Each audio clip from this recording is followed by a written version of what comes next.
Salut, c'est Laetitia et Shannon des éditions Hachette et vous écoutez L'Intention, le podcast où les écrivains révèlent ce qui est au cœur de leur dernier livre et qui a guidé son écriture. Aujourd'hui, nous recevons Apolline Bazin, journaliste, fondatrice de Manifesto 21, un média culturel, féministe et LGBTQIA+. Elle publie le livre Drag, un art queer qui agite le monde aux éditions EPA. Que veulent dire ces 4 lettres qui font exploser le monde, ces couleurs et ces paillettes ? Apolline Bazin en a exploré les arts, les manières, de toutes les facettes. Alors, je m'appelle Apolline Bazin, je suis journaliste culture, cofondatrice d'un média culturel, queer et féministe qui s'appelle Manifesto 21, qui existe depuis 10 ans bientôt. C'est grâce à Manifesto que j'ai découvert le drag.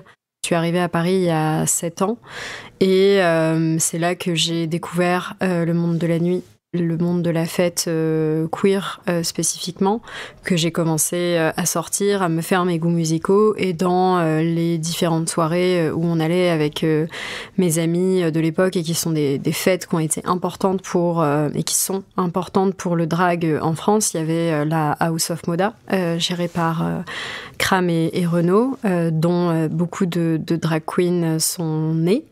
Et après, il y a eu la Kindergarten qui existe toujours, qui est gérée donc notamment par 2 artistes, Marmosé et Tiggy Thorn, et dont voilà, j'ai beaucoup dont j'ai fréquenté plusieurs nuits. En tout cas, moi, c'est vraiment mes premières images de drag viennent de... Bon, pas tout à fait, mais mes premières images récentes de drag viennent de là. Première intention, transgresser les genres par l'art du drag. Pour définir le drag pour des personnes qui ne connaîtraient pas, c'est un art qui est parti du travestissement plutôt dans le genre opposé à celui qui est le nôtre. C'est plutôt associé à un jeu sur la transgression des normes de genre traditionnellement. On a l'image souvent d'un homme plutôt gay qui se travestit dans des atours féminins. Aujourd'hui, c'est beaucoup plus large que ça. Et c'est pour ça que le livre s'appelle Drag uniquement, parce que l'idée c'était de résumer qu'aujourd'hui, le drag recoupe toujours du drag queen, mais aussi le drag king, qui est aussi assez ancien. Et aussi le drag queer, c'est-à-dire une manière... aujourd'hui, le drag, c'est une manière de se créer un personnage, de développer un univers visuel, un univers de référence, qui va potentiellement au-delà de vouloir imiter ou ressembler ou jouer sur des archétypes de genre. Ça rencontre tous les sujets qui m'intéressent depuis toujours, à savoir l'art, mais aussi la politique, la mode et l'histoire des normes, en fait, des normes de genre. Moi, j'ai voulu travailler dans la mode à un moment et j'ai eu une période où j'ai été passionnée de l'histoire du costume.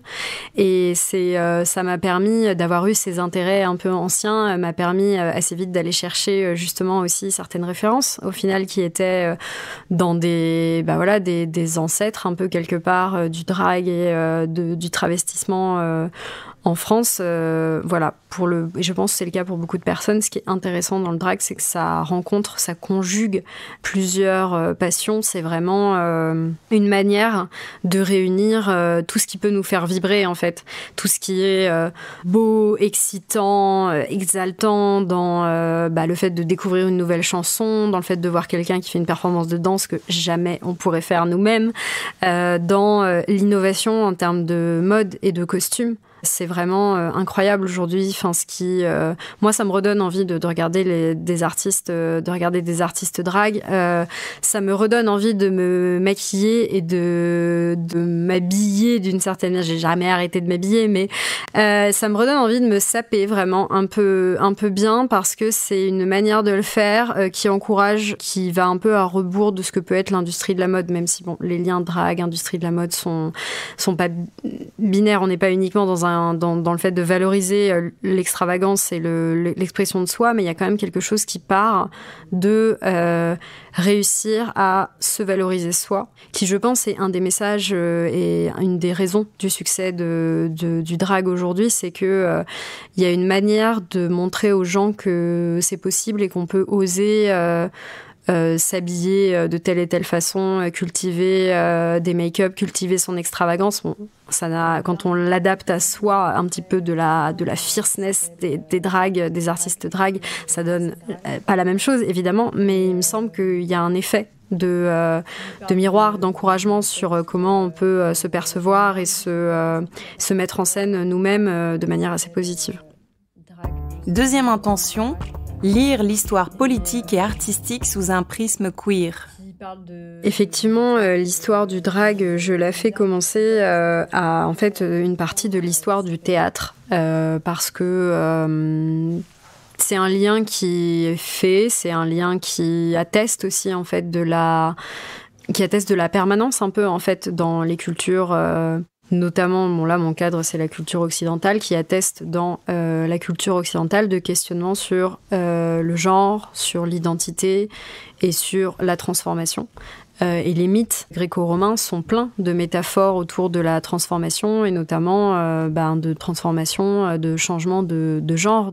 Et la première occurrence qu'on a en anglais d'un usage qui se rapproche de qu'est-ce qu'une drag queen aujourd'hui, c'est au 19e siècle, c'est avec une personne qui s'appelle William Dorsey Swann, qui est un noir américain gay et qui se définit comme Queen of Drag, organise des balls chez lui.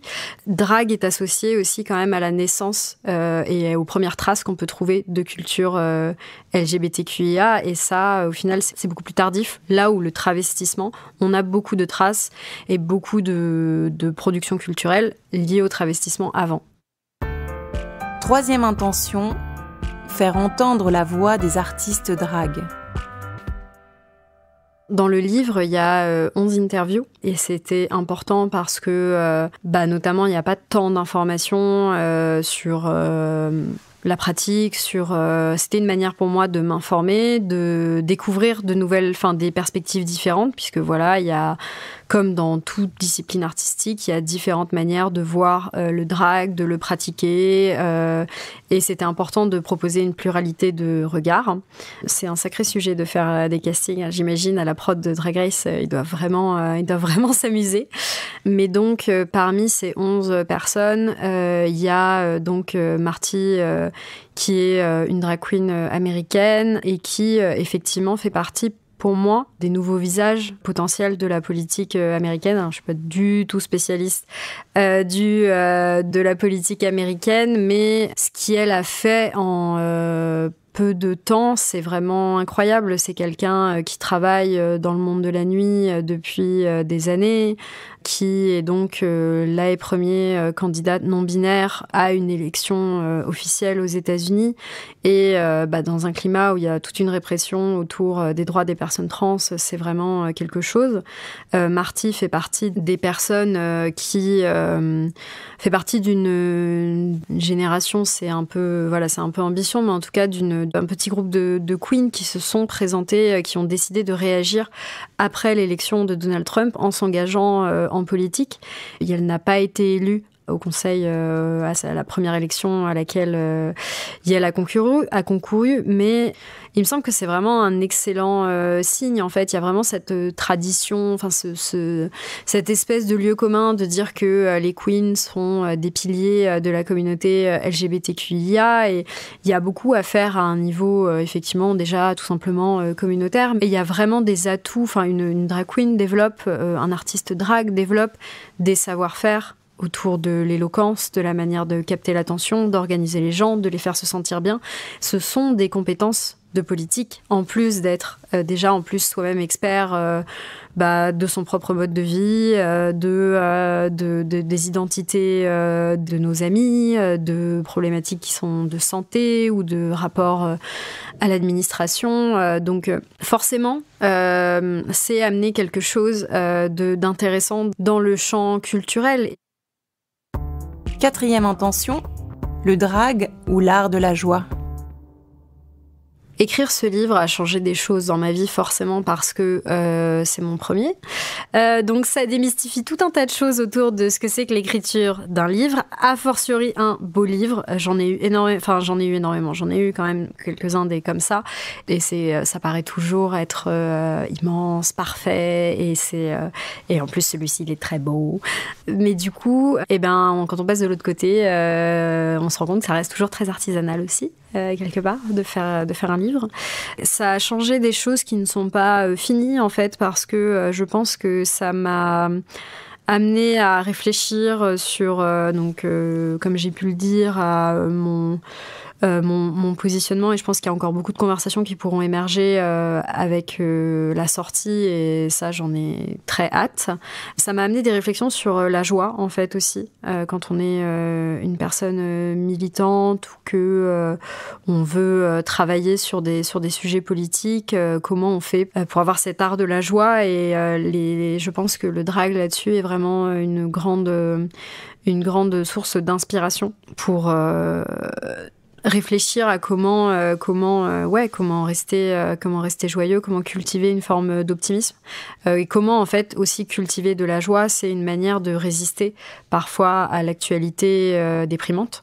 Il y a encore énormément de choses je suis sûre, à dire, à réfléchir à partir du drag, et notamment sur la capacité de se renouveler. Je pense que c'est quelque chose d'important et de très intéressant. Et par exemple, quand quelqu'un comme Ginger Beach dans la saison 2 concours à 40 ans, je trouve que c'est extraordinaire, parce que il y a dans les différentes normes un peu oppressantes qu'il y a en société, l'agisme en fait partie, et je pense qu'il y a une manière à partir d'oser faire des choses en drague qui peut justement donner de l'élan pour d'autres choses dans la vie, dans nos vies en fait en général. Psst, c'est l'heure des cadeaux. Si je devais choisir une phrase à vous offrir, chers auditeurs, en cette fin de podcast, je pense que ce serait, de manière un peu classique, la dernière de ma conclusion, qui est pour tant de personnes queer, cet art, le drag, est une réponse créative et joyeuse à la violence du monde. Leur capacité à sublimer des histoires terribles est l'une des plus belles choses que l'on puisse voir. C'est un pouvoir magique. Ce qu'il y a dans l'idée de cette dernière phrase, c'est aussi le fait de célébrer ce pouvoir de rendre, de créer des instants qui, certes, sont éphémères, mais dont on peut tirer une force pour voir le monde autrement. Et je pense que tout ça, un peu mis bout à bout, rend le monde un peu plus doux, un peu plus fabuleux. Ça permet ce pouvoir de transcender des épreuves et de transgresser, de jouer avec les normes. Ça permet vraiment de réenchanter la manière dont on peut se percevoir et dont on peut percevoir les autres, et dont, in fine, on peut créer des liens entre nous tous. Si on peut finir en musique, j'aime bien une chanson pop qui est sortie il n'y a pas très très longtemps, qui s'appelle Drag, justement, de Saint Graal, qui parle d'une personne qui tombe amoureux successivement d'une drag queen, d'un drag king, qui est troublée par justement le jeu sur le genre, et elle est assez entraînante, et voilà, je la trouve chouette.